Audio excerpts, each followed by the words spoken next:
Hello प्यारे साथियों, आप सभी का स्वागत है अपने छोटे से परिवार यस के स्टडी पर। और मैं करण फिर आपसे के लिए एक दमदार सेक्शन के साथ आया हूं, जो कि आज का सेक्शन हिस्ट्री का होगा। यूपी पुलिस कांस्टेबल की आप तैयारी कर रहे हैं तो आपके लिए क्लास ये बहुत महत्वपूर्ण होगी, क्योंकि इस क्लास में आपको PYQ प्लस थ्योरी के महत्वपूर्ण प्रश्नों का संकलन इसी क्लास में मिलेगा। और 1 से 2 नंबर यहाँ से, क्योंकि प्रीवियस ईयर क्वेश्चंस को मैंने एनालाइज किया, उसके माध्यम से क्लासें लगाई हैं मैंने लगभग मेरी एक रोज़ क्लास आती है, जो कि आपको तैयारी में और चार चांद लगाने की अपने आप में भूमिका निभाएगी। 1 से 2 नंबर गारंटी से पक्के हैं। ये मैं ऐसे नहीं कह रहा हूँ, ये मैंने प्रीवियस ईयर क्वेश्चंस को छांटकर प्रीवियस ईयर आधारित पर एक क्लासें मेरी पर डे चलती हैं।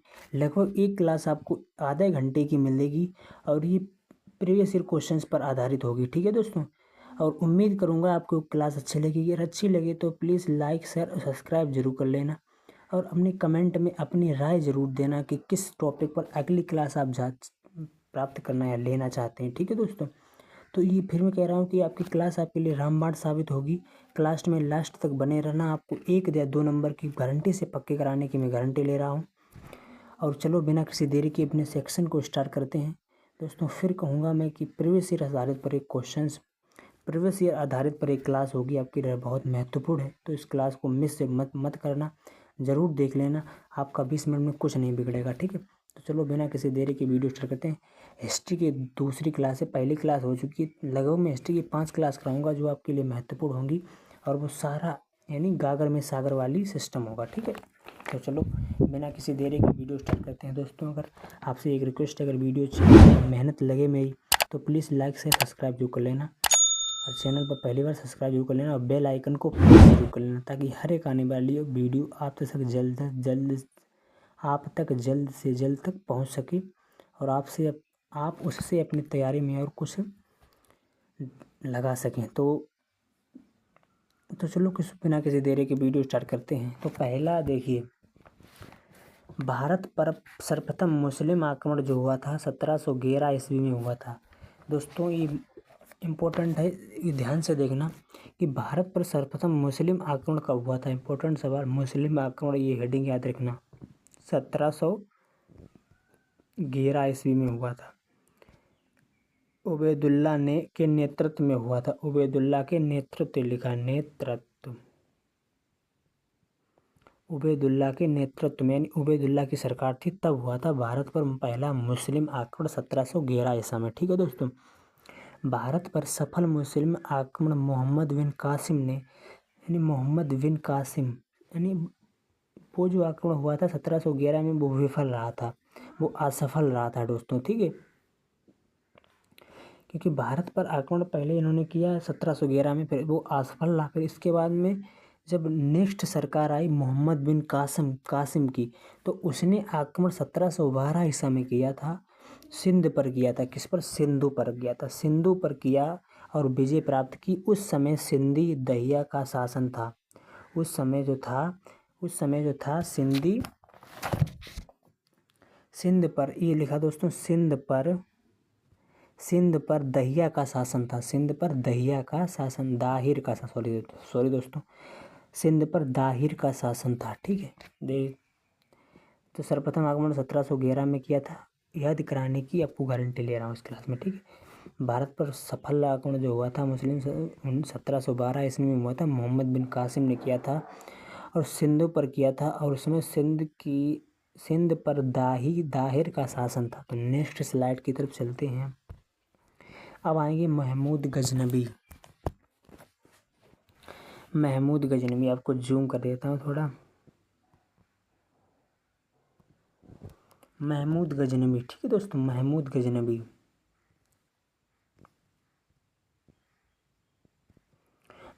गजनवी के पिता का नाम सुबुक्तगीन था। ठीक है दोस्तों, सुबुक्तगीन था। महमूद गजनवी के पिता नाम सुबुक्तगीन था। महमूद गजनवी का जन्म हुआ था 971 ईस्वा में हुआ था। महमूद गजनवी 978 ईसा में राजगद्दी पर बैठा। इसका जन्म हुआ 971 ईसा में और 978 ईसा में राजगद्दी पर बैठा। महमूद गजनबी ने 1000 ईस्वी में भारत पर आक्रमण शुरू कर दिया। यानी महमूद गजनबी ने भारत पर आक्रमण कब शुरू किया था दोस्तों? 1000 ईस्वी में महमूद गजनबी ने भारत पर आक्रमण शुरू किया था। और सीमावर्ती क्षेत्रों में दुर्ग किले पर सीमावर्ती क्षेत्र दुर्ग किले को जीत लिया इन्होंने। ठीक है, महमूद गजनबी ने भारत पर 17 बार आक्रमण किया था। इंपॉर्टेंट सवाल बनेगा, महमूद गजनबी ने भारत पर कितनी बार आक्रमण किया? 17 बार। इसके आक्रमण का मुख्य उद्देश्य धन को लूटना या महमूद गजनवी की मूर्ति भंजक आक्रमण। इसके जो 17 बार आक्रमण करने का रीजन जो था दोस्तों, वो केवल था धन को लूटना। ठीक है, और महमूद गजनवी एक मूर्ति भंजक आक्रमणकारी था। महमूद गजनवी ने 1001 ईसा में हिंदू शाही शासक राजा जसपाल को हराया। हिंदू शाही राजा जसपाल को हराया 1001 ईसा में। ठीक है, और महमूद गजनवी ने 1025 और 26 में सोमनाथ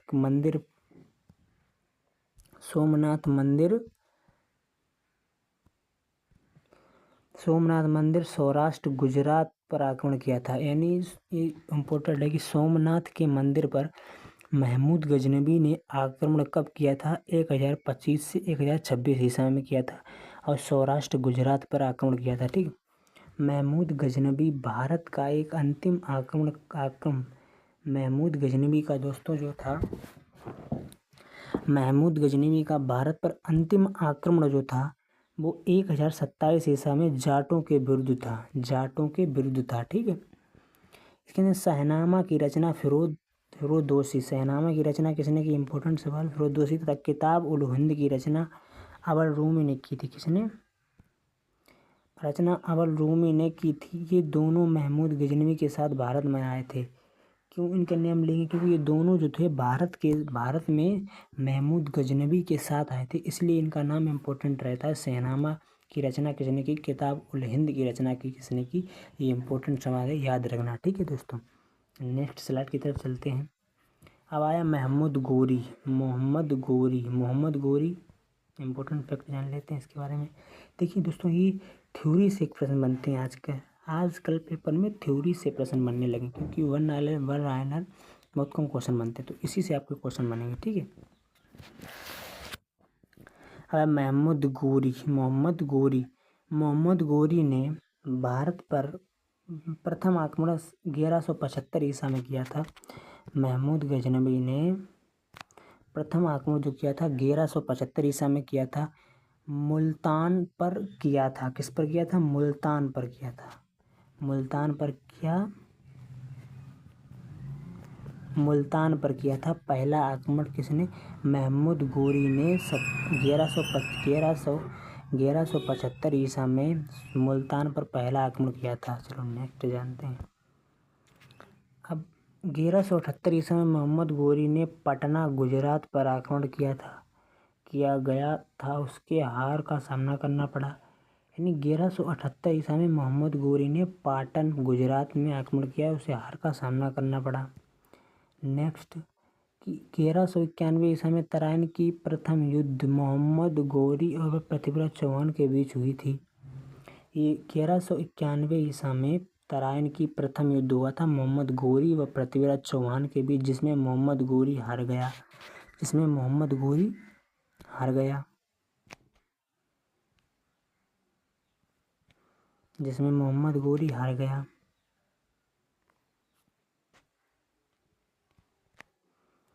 तराइन की प्रथम युद्ध 1191 ईसा में हुआ था, जो तराइन का प्रथम युद्ध था जिसमें मोहम्मद गोरी और पृथ्वीराज चौहान के बीच हुआ था, जिसमें मोहम्मद गोरी हार गया था।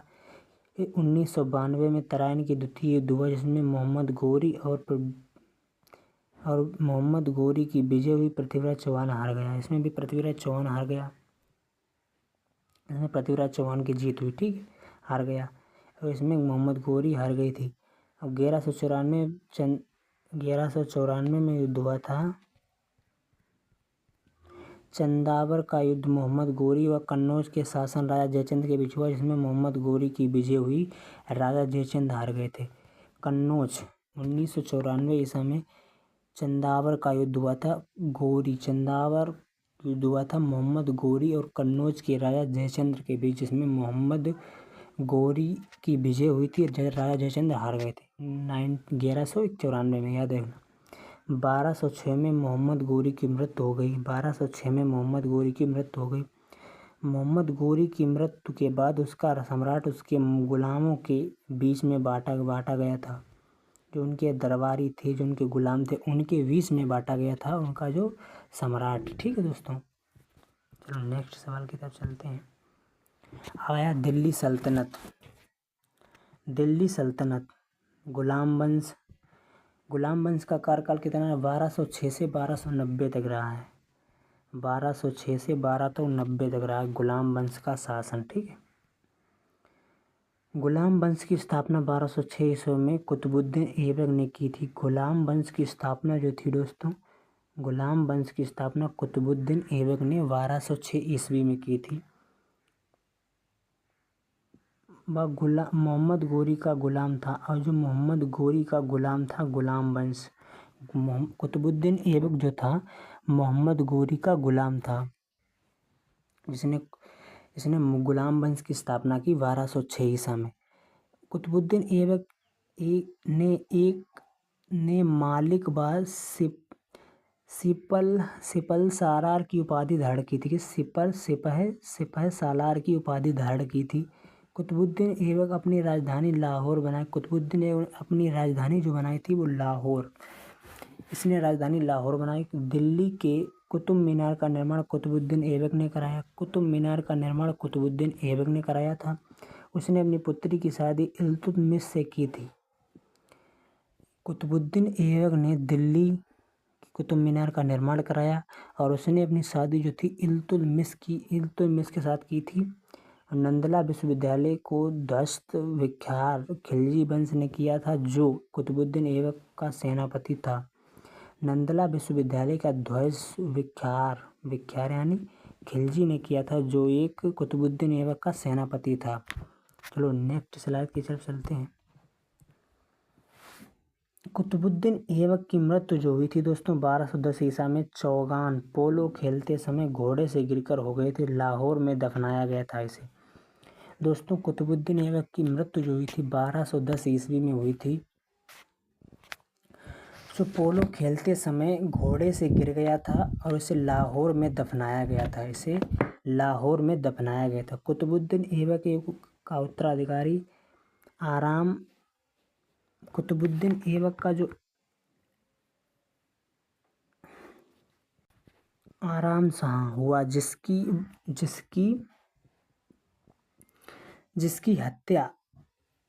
हत्या यहाँ लिखी दोस्तों, हत्या कुतुबुद्दीन ऐबक का उत्तराधिकारी आराम शाह था। कुतुबुद्दीन एक उत्तराधिकारी अहमद शाह हुआ, जिसकी हत्या करके 1211 ईस्वी में इल्तुतमिश ने की थी और दिल्ली की राजगद्दी पर बैठा। जो हमें आराम शाह की हत्या करके जो इल्तुतमिश था दोस्तों, वो राजगद्दी पर बैठा था, दिल्ली की राजगद्दी पर बैठा। और इल्तुतमिश ने 40 गुलाम वंशों का एक संगठन बनाया, जिसे तुर्की ए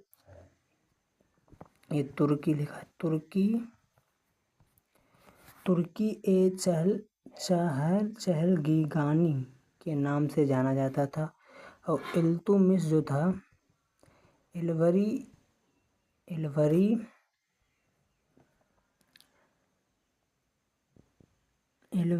तुर्क था।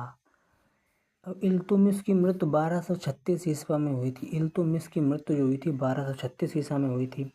इल्तुतमिश के बाद उसका पुत्र जो था रुकनुद्दीन फिरोज था, वो गद्दी पर बैठा, और जो एक अयोग्य शासक था ये अयोग्य। ठीक है, नेक्स्ट स्लाइड की तरफ चलते हैं। थोड़ा जूम कर देते हैं आपके लिए इससे। ठीक है, अब देखिए तुर्की ने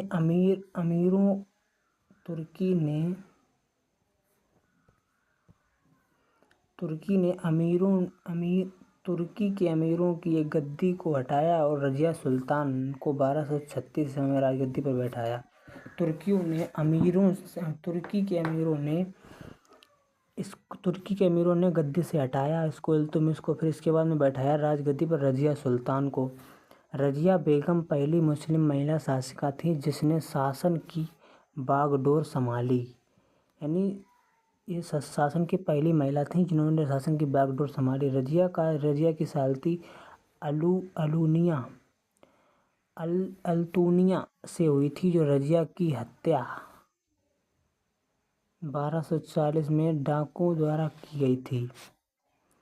रजिया की हत्या जो की थी 1240 में डाकुओं के द्वारा की गई थी।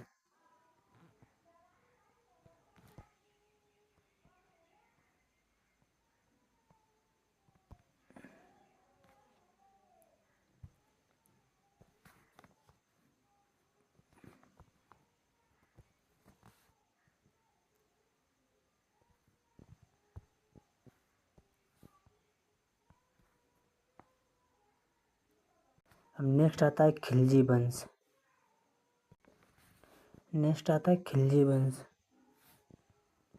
खिलजी वंश 1290 से 1320 ईस्वी तक रहा है। खिलजी वंश 1290 से 1320 ईस्वी तक का शासन रहा है। खिलजी वंश की स्थापना 1290 ईस्वी में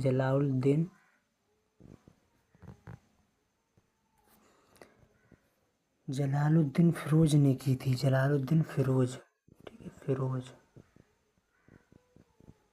जलालुद्दीन फिरोज ने की थी, खिलजी ने की थी। इसने किला खेरी को अपनी राजधानी बनाया था। अलाउद्दीन खिलजी ने 1296 में अपने आप को सुल्तान घोषित किया। अलाउद्दीन खिलजी ने बेईमानी को रोकने के लिए मूल्य नियंत्रक प्रणाली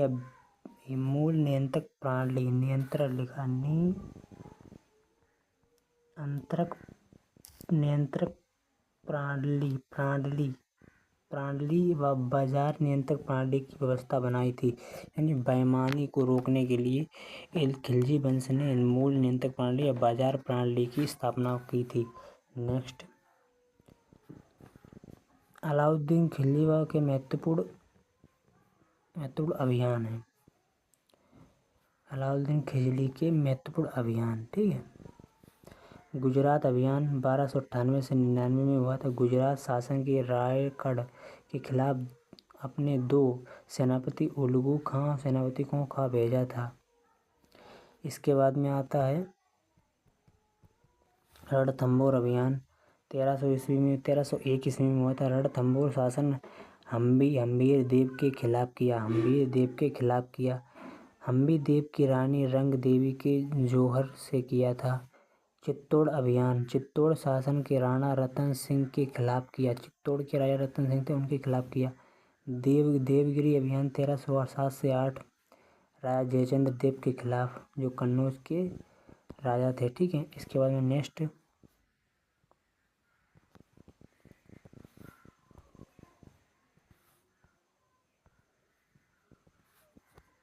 नेक्स्ट की अलाउद्दीन खिलजी ने अलाई दरबार या सीरी का किला बनवाया था। अलाउद्दीन खिलजी के सेनापति का नाम मालिक फाकूर था।